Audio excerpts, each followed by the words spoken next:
welcome back to Uncut and welcome back to another movie review. Today we have Sinners. This movie has been in theaters for a while now, about a month and a half or so. I think it's finally coming out of theaters because I Yes. saw something about it being on digital starting June In June. 3rd, Yep. I think. Or June 2nd. Something like that. But this movie, I mean, you know about this movie. I think it's, dare I say, the best movie of the year so Yeah. far. And I Mhm. expect it to be the best movie of the year, period. Mhm. Mind you, there's a lot coming out. So that's still to be seen. But this movie was just absolutely amazing. People loved it. People called for it to come back to IMAX. Yep. IMAX was a whole different experience. We saw it in theaters twice, actually. One IMAX, one regular. We just had to show it to other people. Yeah, no, we were absolutely obsessed with this film. It's one of those films where we end up looking at each other and we're like, cinema. Like we were just in love with it. Hence why we went back. We also missed like the first 5 minutes. 5 minutes, something like that on our first because watch. it was IMAX, packed theater, and they decided to start the movie like relatively on time for the first time, as opposed to a bunch of trailers.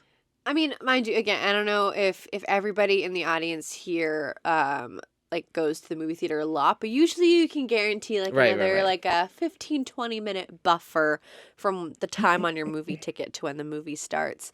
That time was significantly shortened when we went to see it the first time. We were pretty confident. Then we go and it's like, what is this? And Kaylin is like, this is a trailer. Can you not tell? I'm like, babe, I don't think it's a trailer. Was dark. Like, I don't know why I was so sure it's clearly a trailer. It kind of looked like a trailer. Because it was a montage sequence that we walked into. So, of course, I was like, it's clearly a trailer. But for reference is when the boy is picking and actually leaving the field. Mm-hmm.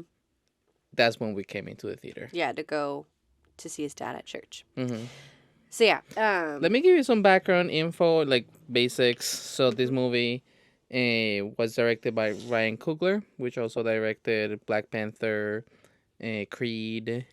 And has worked pretty much with Michael B. Jordan for a decade. Exactly, because he's been in all of those productions as well. Writer is also Ryan Coogler, very personal to him. As I mentioned, there is Michael B. Jordan, but then we have Sammy Moore, which is played by Miles Caden. Caden? Caden? Yeah. Caden. Yeah. Caden. Jack O'Connell, which plays Remick. Michael B. Jordan, which plays Smoke and Stack. Mm-hmm. And then we have Haley Steinfeld as Mary. Obviously, we have a bunch of other really cool characters like Cornbread, Annie. There is a really good set of people in this movie. There's a really great cast of characters, and you really got to see them. Like, they were all fully fleshed out. Yeah.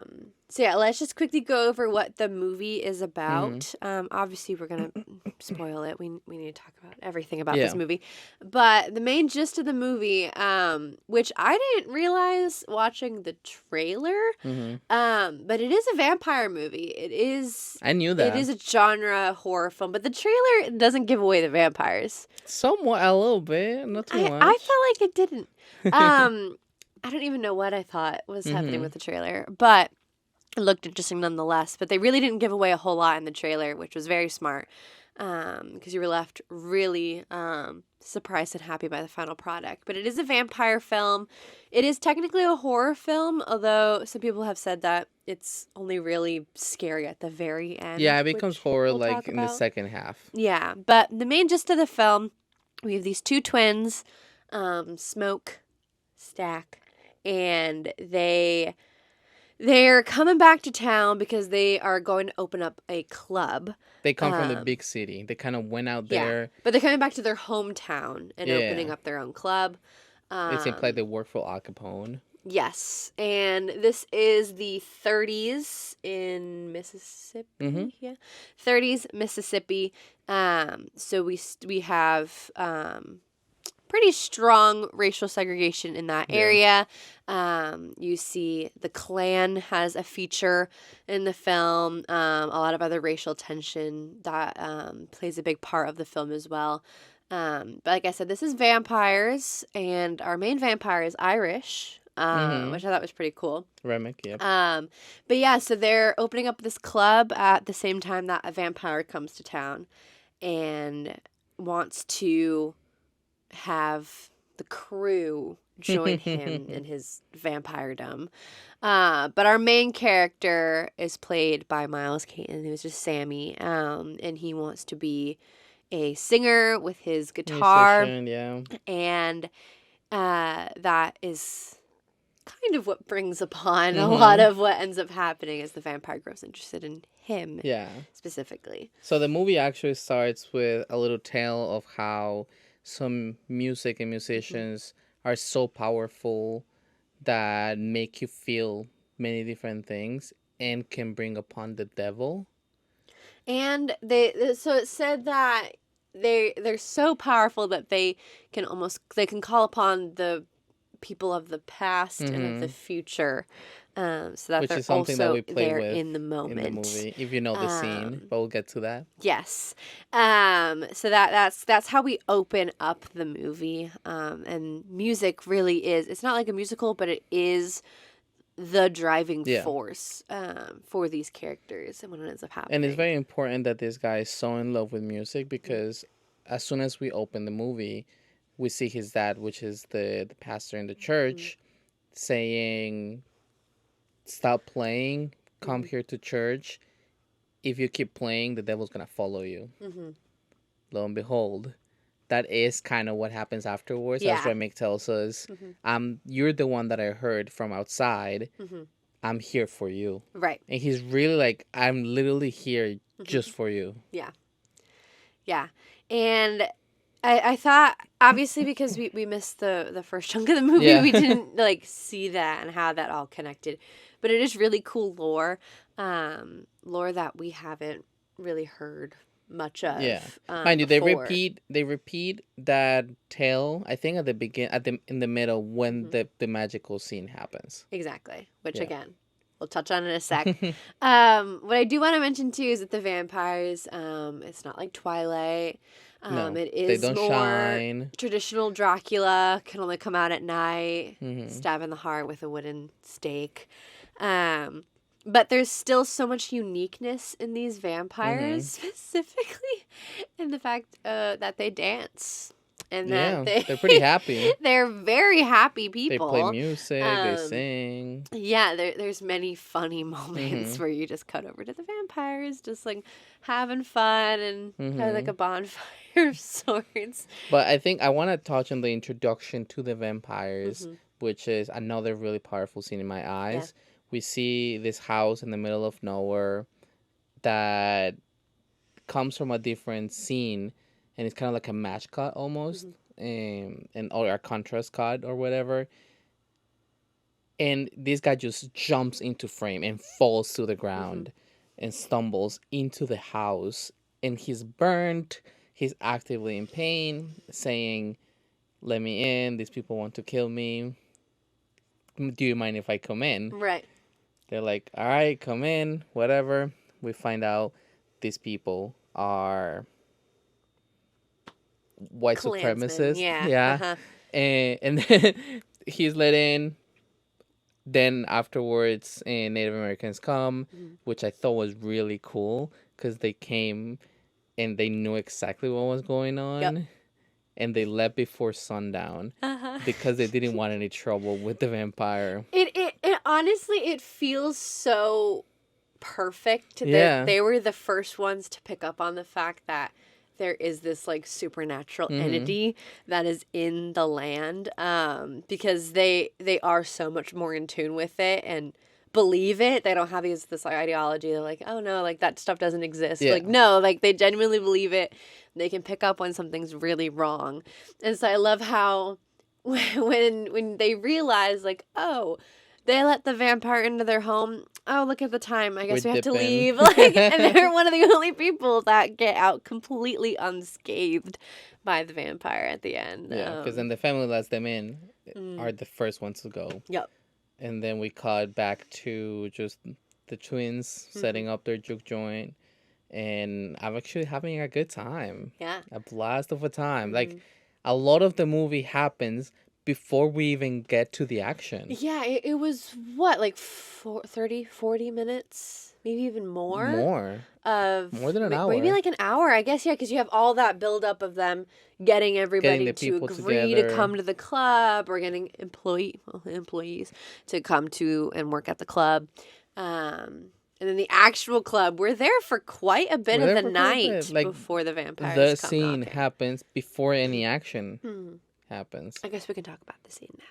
Is it time to get to I the think it's scene? time. This is the perfect time to mention that we just interviewed one of the art directors on the film, Jesse Rosenthal. We are very excited for that interview to come up. We certainly learned so many cool behind the scenes info on this. But getting back to That would be the out scene. on Saturday the 31st. Back to the the ethereal scene. In this scene, Sammy finally starts playing the guitar, and they introduce him being like, I've been hearing of this guy that is so good at blues. I want to see what he has to offer. And he starts telling us this story on his song about, I think, about how he kind of lied to his dad and his love for music. And it just starts going absolutely insane because all of a sudden we got dancers, we got people with drums, and I think we're kind of like in the past at this moment. But then all of a sudden we get someone dancing breakdance, Yeah, a it all ties DJ. back into what we were saying at the beginning of how musicians can call upon spirits of the past and the future, and they really truly present themselves in Yeah. this scene.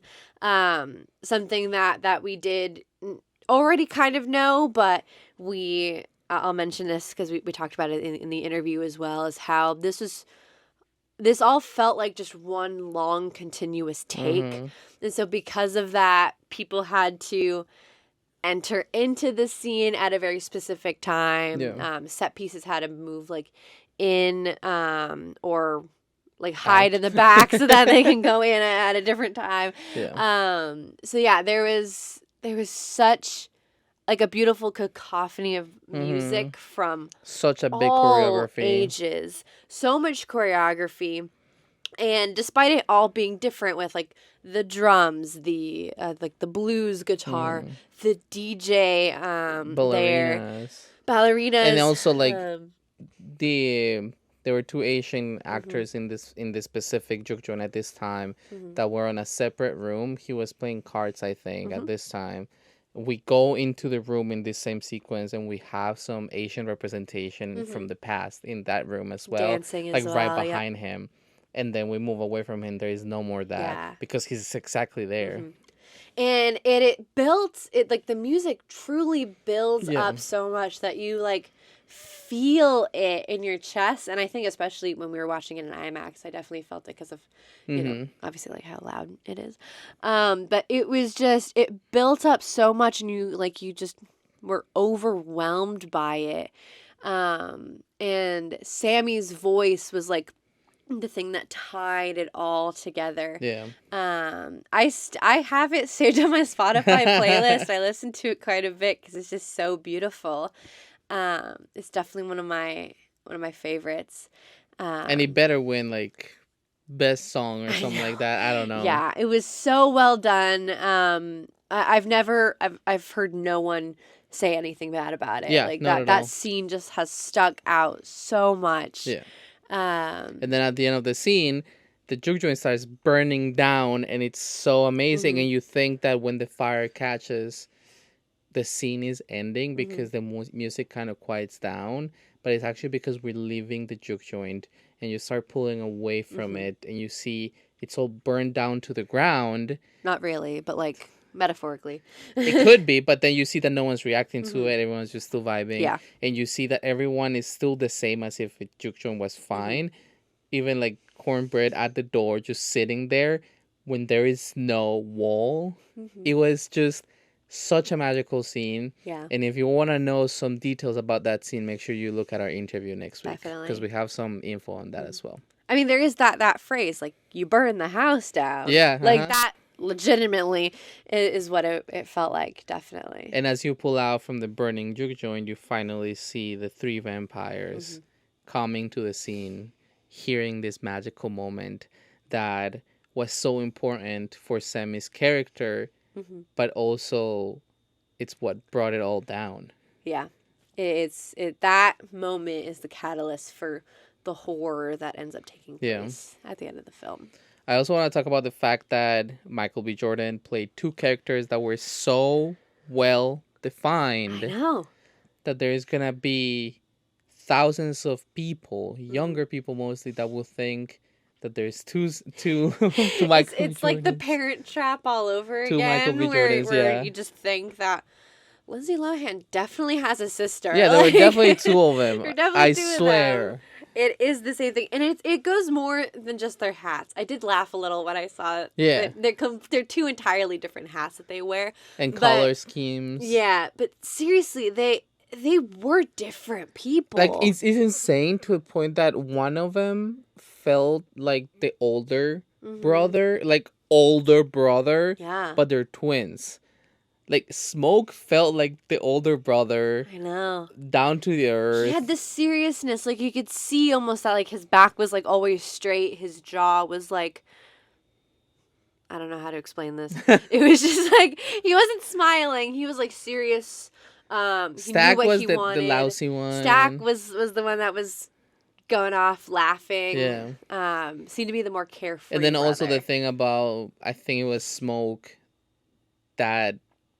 killed the father because he will always hit Stack. Yeah. So you get a lot of detail and background on them as well. So. I love this one scene. There's a bunch of good scenes for character development, but this one where then Stack is in the car with Smoke with Sammy, and Sammy goes, "Is it true that you guys killed your dad?" And he's like, "Oh no, we didn't kill our dad. Smoke did." And knowing Smoke, like, it's not surprising. Yeah. Like, you can just, like, tell that, like, he's the harder brother, and he would go the extra mile. Yeah, so he was always, like, the older brother when they were kids, but then that developed even more because he had a kid. He had a baby that was there no more. There was such sweet backstory that we got on these characters. And you just really, you fell in love with them, fell in love with these, like, love stories that you were, like, glimpsing. And I feel that made the horror at the end of the film more justified. Yeah. Because you actually felt saddened and disheartened when certain characters started dying. Yeah.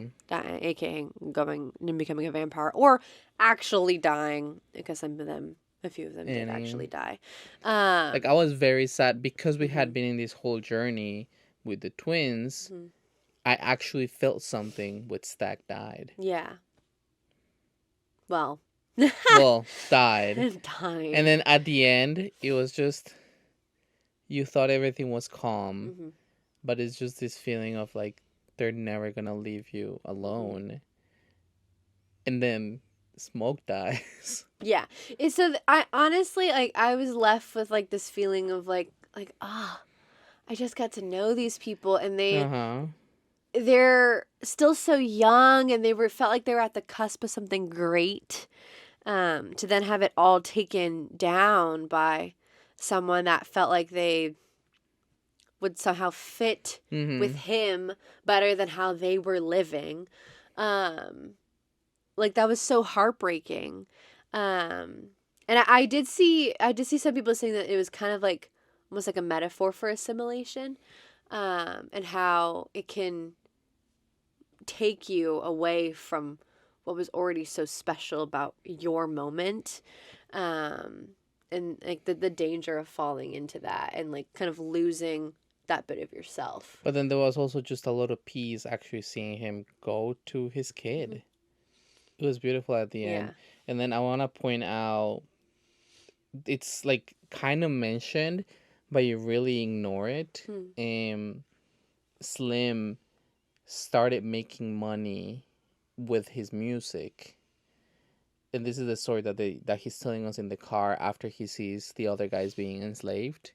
He was making money with his music, but no one cared that he had money because he was just drinking it. And he tells us, this is what I did with my money. Right. So no one batted an eye. His friend, on the other hand, wanted to do something with his life and like start a business or like actually become someone with the money he was making from it. And he got killed because they don't want to see you thrive. Right. And if they see you as a threat, you will get killed. Yeah. And I think that's a little small detail, but there's just so many moments that give you a glimpse into their lives, into their pasts, that I think was so well done on Ryan Coogler's part. It was so much more than just a vampire film. It really stuck with you. There's so much you can dive into. And there's so many more interviews that I want to watch about kind of why he wrote the story. Yeah. Because as far as I know, it was based on like personal experiences or thoughts or opinions on himself and his own history. And so I just love to know even more. Because it surpassed genre expectations For sure. tenfold. And even one of the interviews that I showed you, it was the Academy Awards YouTube page that was interviewing the producer, cinematographer. So I hope that implies that they're gonna get a couple of things that they could get nominated. Yeah. Horror often is not ever nominated. But this is not horror. This is so much something more. new. This is something new. So much new. So yeah, I would love to see it. Because as I nominated. mentioned, we watched it twice in theaters. We're definitely gonna watch it again soon. On digital, probably. On digital. As soon as it's on streaming, like. But even after watching it twice, I've heard people that have watched it 4 times and Yeah. keep learning new things every time they watch it. And that's, I think, how this movie is for everyone. The more you watch it, the more you learn. Just saying, we learned so much in our interview with Jesse Rosenthal that I want to watch it again just so I could try to pick out every to pinpoint detail those things he told us about. Yeah. Ugh. Well, you let us know what you think of this movie. As you can tell, we absolutely loved it. I give it a 5 out of 5 clapping boards. Yes, 100% 5. Please make sure you let us know what you think. Please let us know how many times you watched it. If you have any more information or details that we didn't touch in here, maybe we do a second part if there's enough people wanting more information. But thank you so much for being here one more time. You can follow me on Instagram at sebi.mp4. And you can follow me at caitlin.mp4. You can follow our podcast on Instagram at NCOT the podcast. If you're watching right now on YouTube, this is also a podcast on all podcast platforms as NCOT ! If you're on those platforms right now, you can watch us on YouTube, the recording of this, as That Film Couple. You can also find us on TikTok as That Film Couple, and you can find us on Twitch as Sebas Parra 1K. That being it, thank you so much for joining us one more time, and we'll see you in the next one. And cut!